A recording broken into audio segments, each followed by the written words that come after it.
Salam saudaraku yang Tuhan kasihi. Sebelum kita melakukan kegiatan, marilah kita merenungkan satu kebenaran firman Tuhan dari Kisah Para Rasul 16 ayat 19 sampai ayat 40. Tetapi kita tidak membaca ayat ini secara keseluruhan.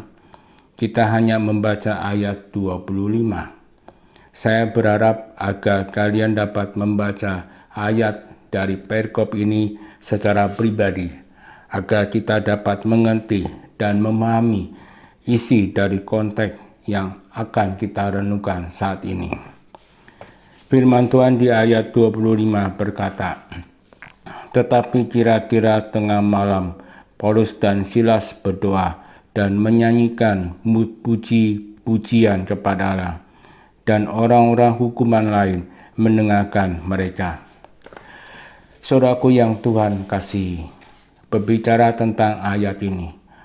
Ayat ini membicarakan bahwa hidup kita harus berpusat kepada Kristus, sehingga kita tidak mudah tergoyahkan oleh apapun yang menimpa hidup kita. Apabila kita menempatkan Tuhan sebagai pusat dalam hidup kita, maka kita dapat menjalankan hidup ini dengan kuasa dari Tuhan. Seperti halnya dengan Paulus dan Silas, walaupun mereka hidup di tengah masalah, mereka dapat memuji Tuhan, sebab mereka menempatkan Tuhan sebagai pusat dalam kehidupan mereka, sehingga mereka mengalami pertolongan dari Tuhan. Bagaimana dengan diri kita sendiri jikalau kita ada masalah?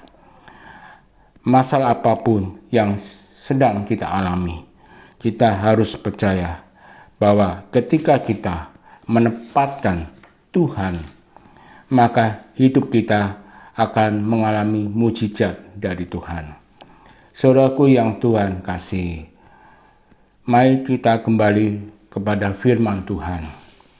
Firman Tuhan membicarakan tentang perbuatan Paulus untuk mengusir roh tenun dari hamba perempuan itu.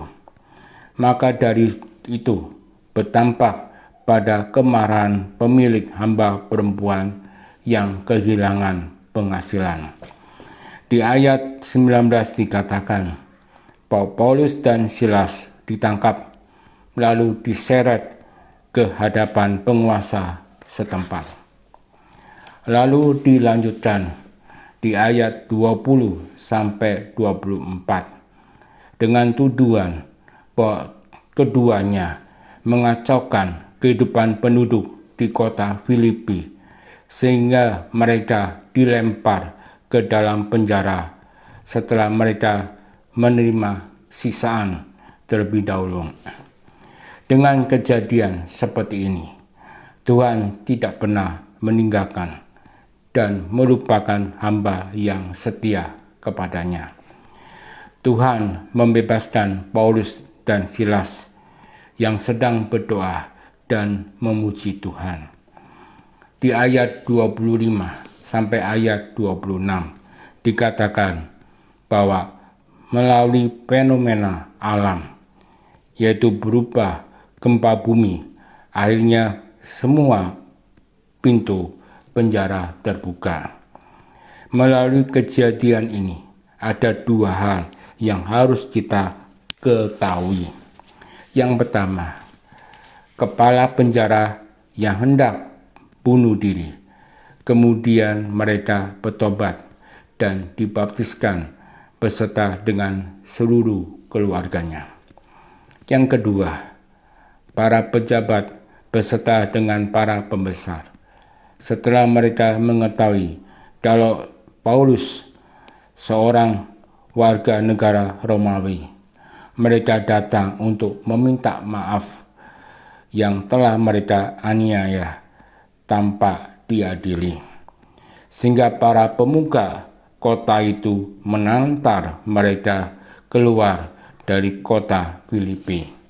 Saudaraku yang Tuhan kasihi, bagaimana dengan hidup kita sekarang ini?